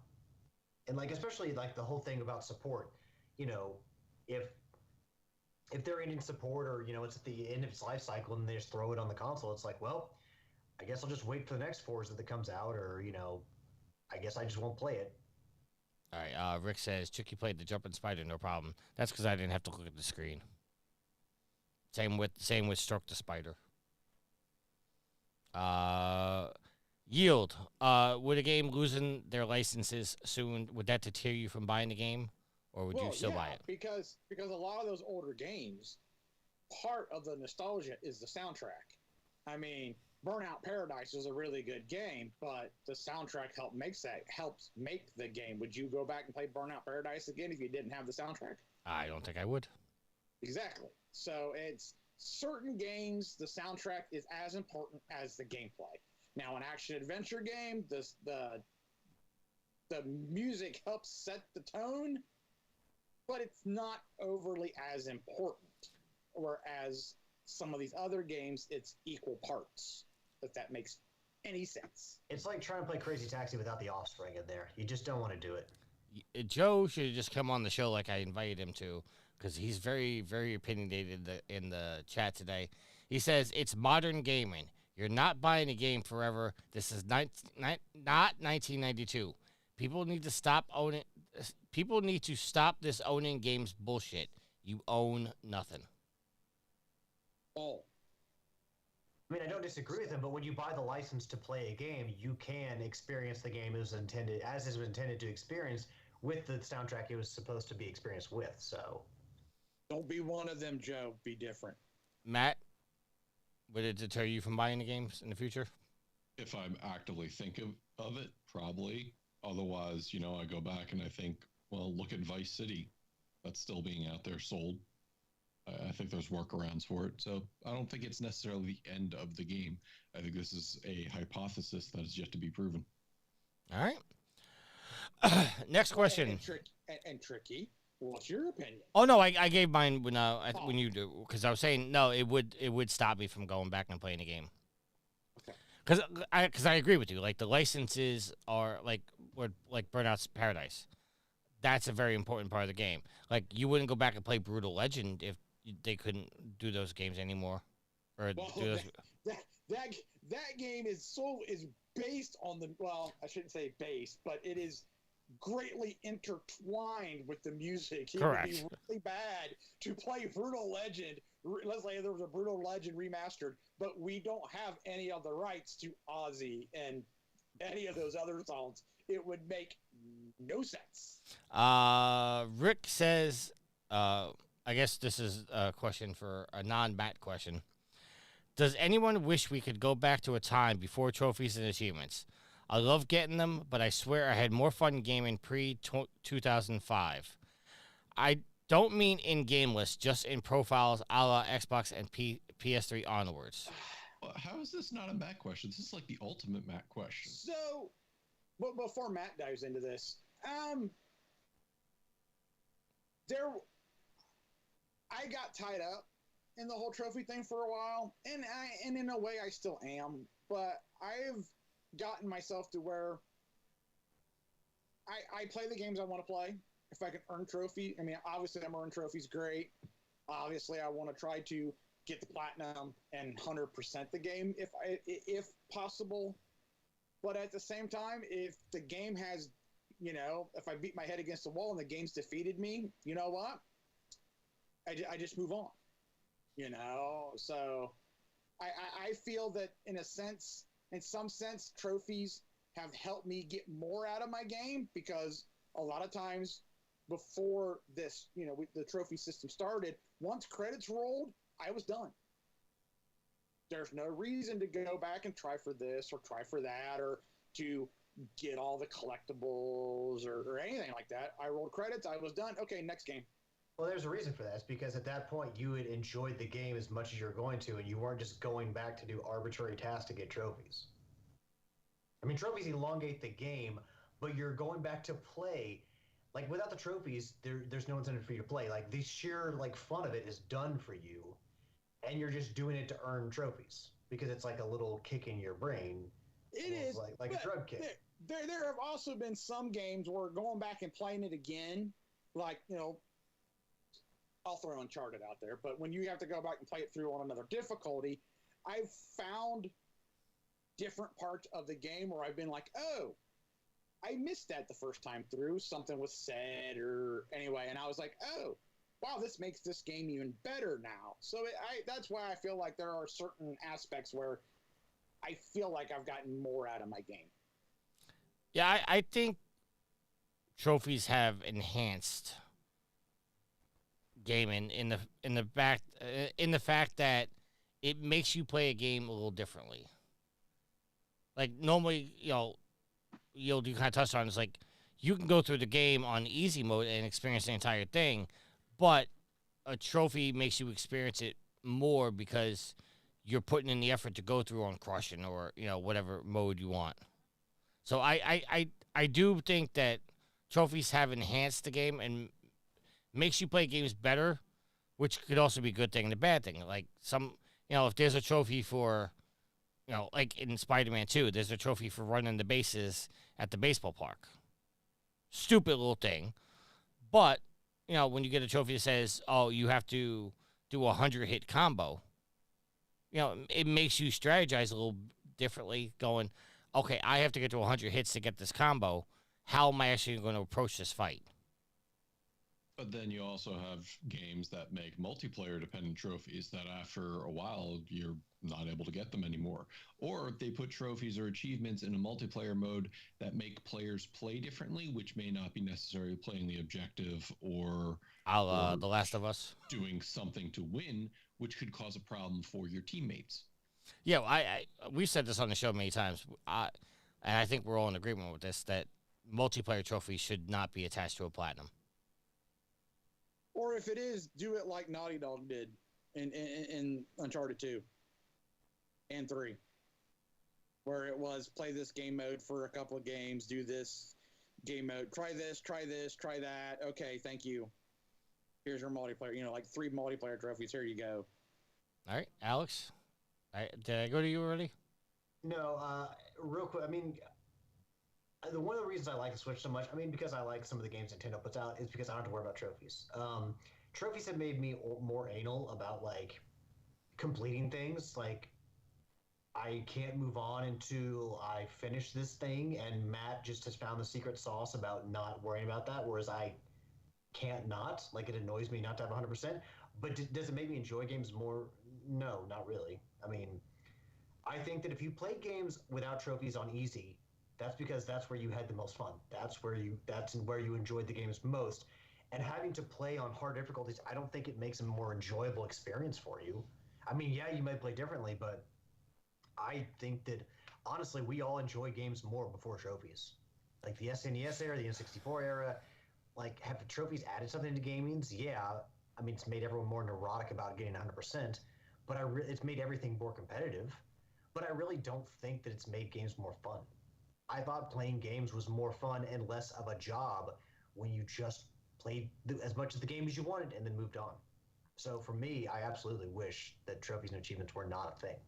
Don't get me wrong, I get a kick out of like playing Ghostbusters, and they've got like trophies that are like, harkening back to some moment in the movies or something like that, or in Ghostbusters lore. Those are always cool.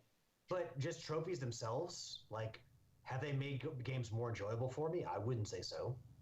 Look at Gears of War 2. Introduce Horde mode.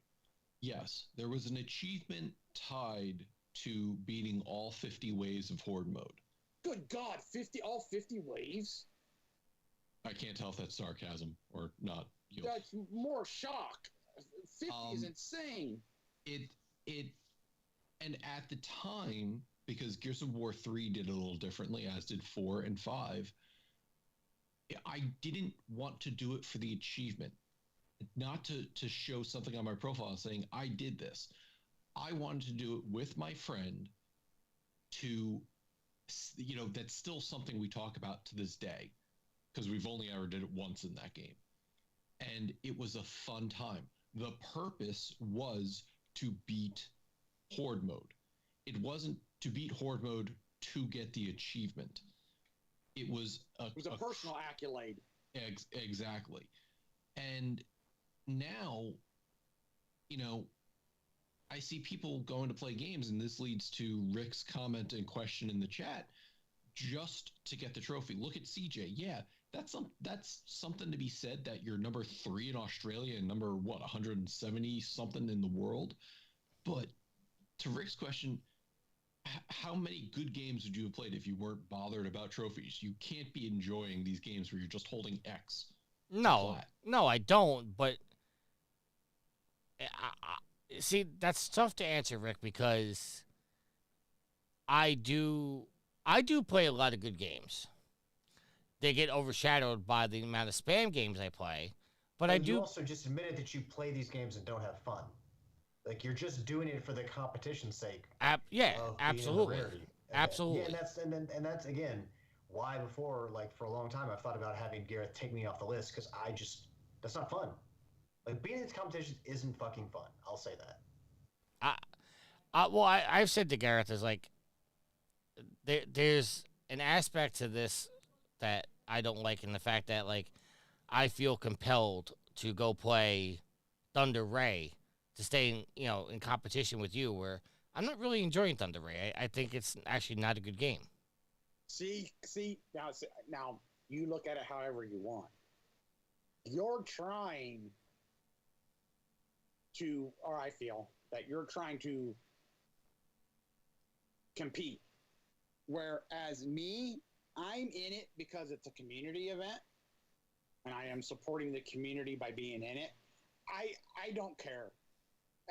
If like, I fell to 5th this week. Oh well, I'm playing Snowrunner. I've earned maybe 1 trophy in Snowrunner this week, and so I'm not going to earn. I'll go through spells where I don't earn very many points, and so I like Alex said, I get it. There are guys that I just will not touch, and I put my hat on that from probably the 2nd month of the the first year we did this.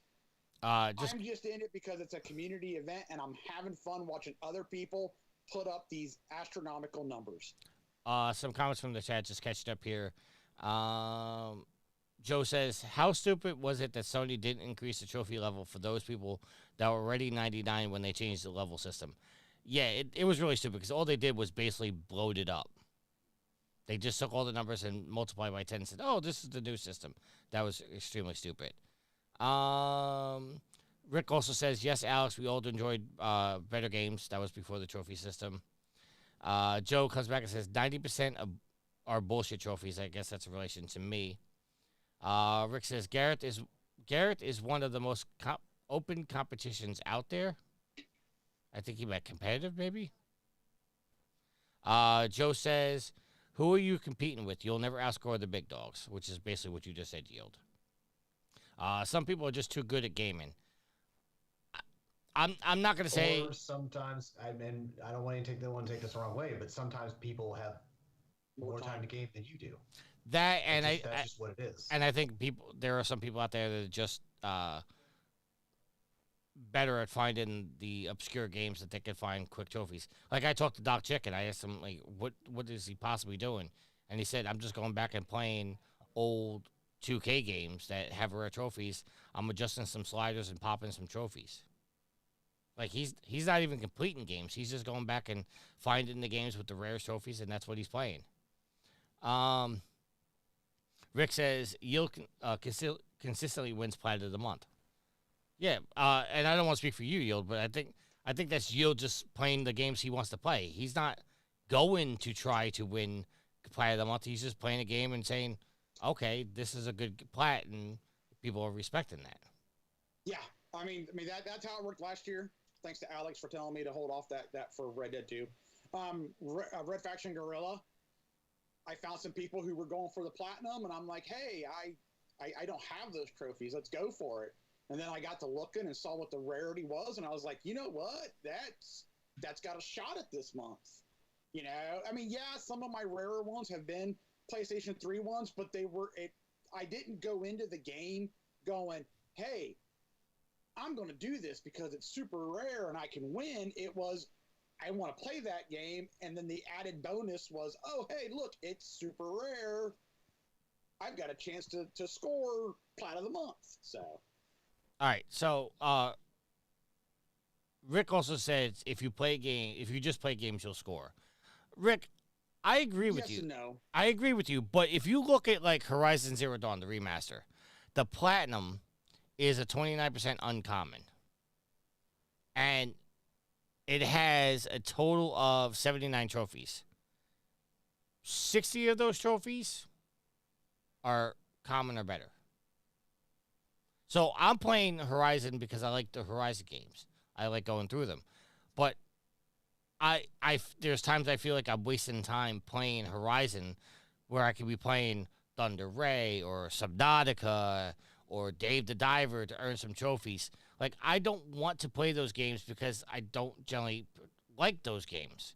I want to play the games I like. That's where I shouldn't say where you're wrong, because you game the way you want to game. I feel you're thinking more of a competition instead of just play what you want to play. Yeah, I'm very competitive. Yes, you are. And Rick just said your rarest trophy was 99% last week. That's because the only game I got trophies in was a spam game. Because the rest of the week I was playing Division. And I can't earn any more trophies in Division. So, you know.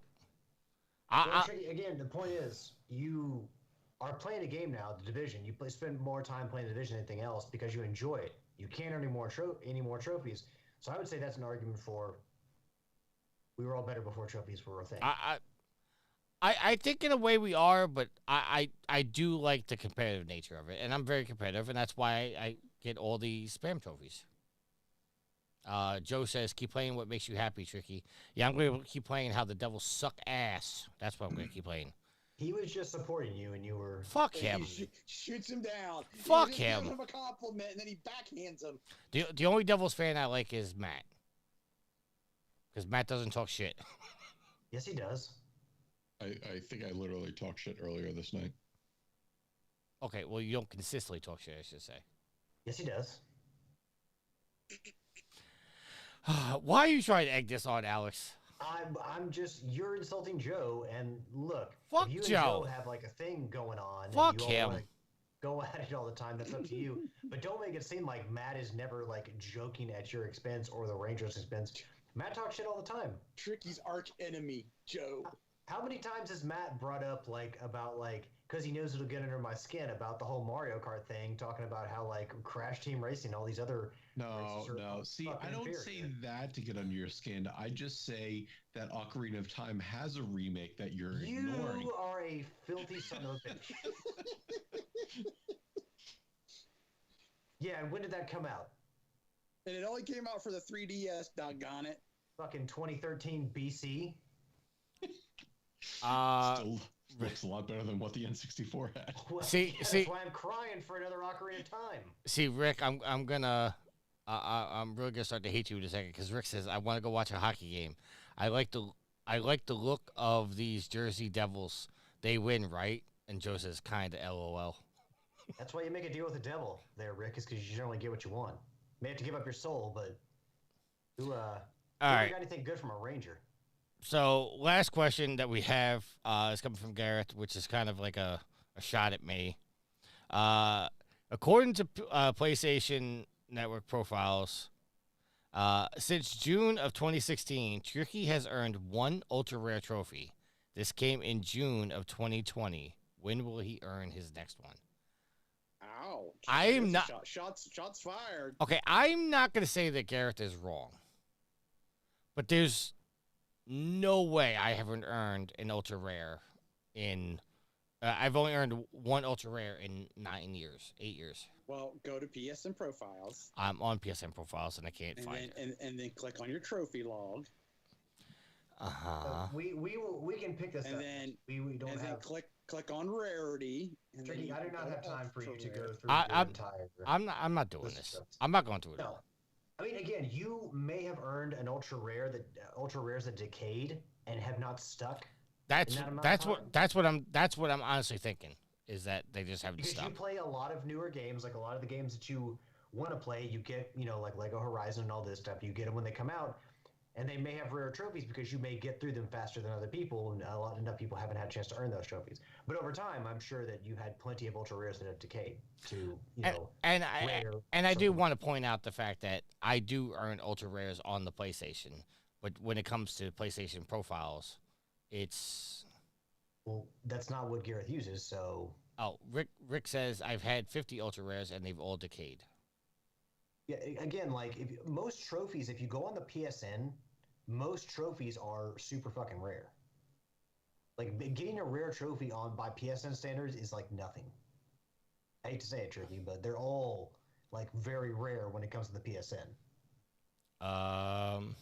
Hey, guess what my ultra rare was? Healed. What? Rock Band 4, Close to the Edge. Buy $100,000 worth of clothes from the Rock Shop. I don't even have that one. I've thought about just putting the game in and just buying a bunch of stuff to get that trophy. Yeah. And then the next previous rare I have, I guess, is back in 2016, which was get all the wrong answers on a You Don't Know Jack game. Oh, you were trying to get all those trophies. I remember that. That was during the trophy competition. Yeah. Great trophy war. Yeah. So, I mean, currently right now, I only have 50 ultra rares total on my account. You need to get those. Those are rookie numbers. Yeah.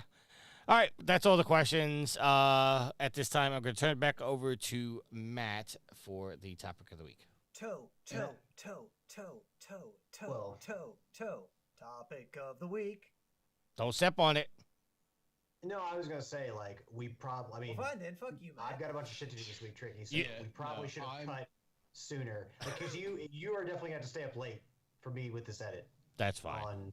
So we probably need to cut it off here and save I was already going to. Questions came hot and heavy, and I appreciate everybody writing in. That was excellent. The topic of the week was just that Masahiro Sakurai was awarded by the Japanese government for pioneering game design tutorials. We were going to have a discussion around that, but I felt like our questions and some of our other topics were a lot more fun. So with that said, we are going to move directly into the wrap-up of the show.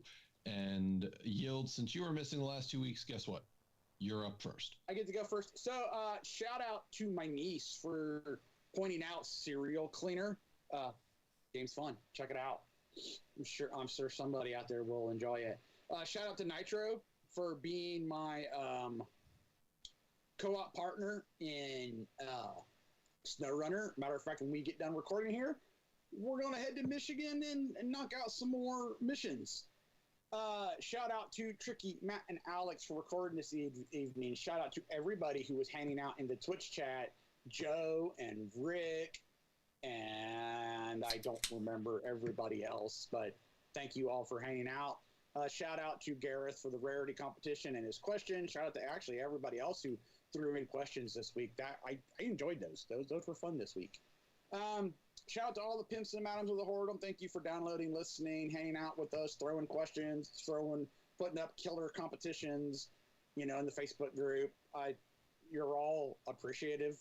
I've very much am kind of, I don't know about everybody else, but I'm kind of proud of this community that we've kind of grown and pulled together. And, we're not big, but, we're active, I feel. So I appreciate that. And shout out to Midwest weather. It was snowing on Friday, and we're going to push 70 on Tuesday. So you got to love the Midwest. That's it.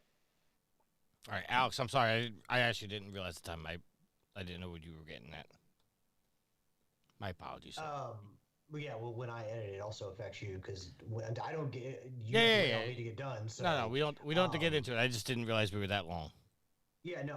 Shout out to the listeners, the fans, the fuel to the fire, this Trippy Horse, the community that keeps us going.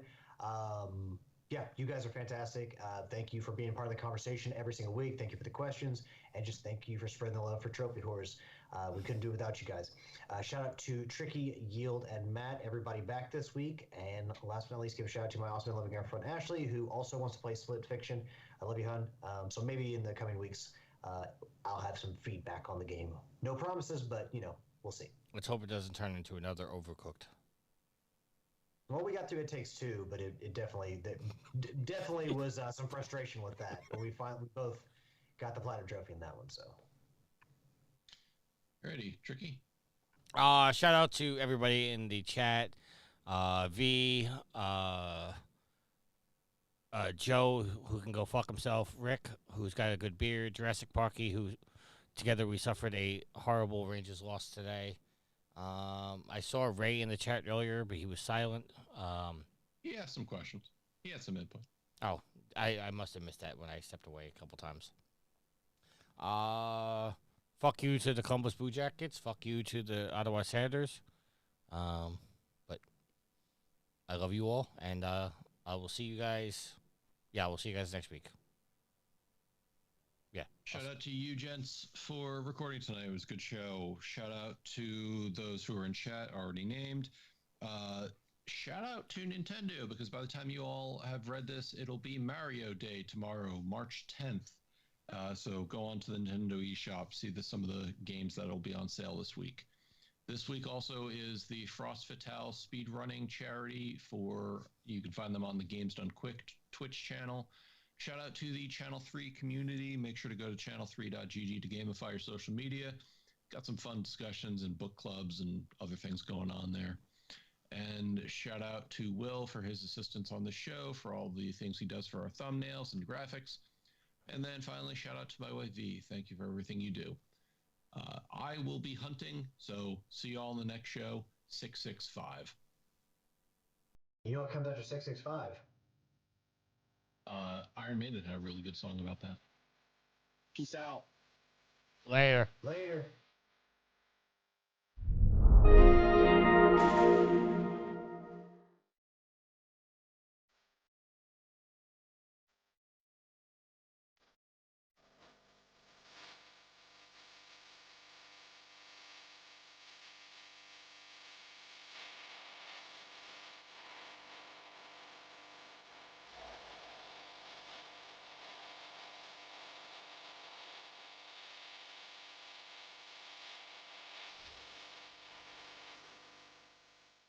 The theme song is Venus by the band Even off their album Zenith. Permission granted by the band and 12 Stone Records. You can find them on Facebook by going to www.facebook.com/evenphilippines.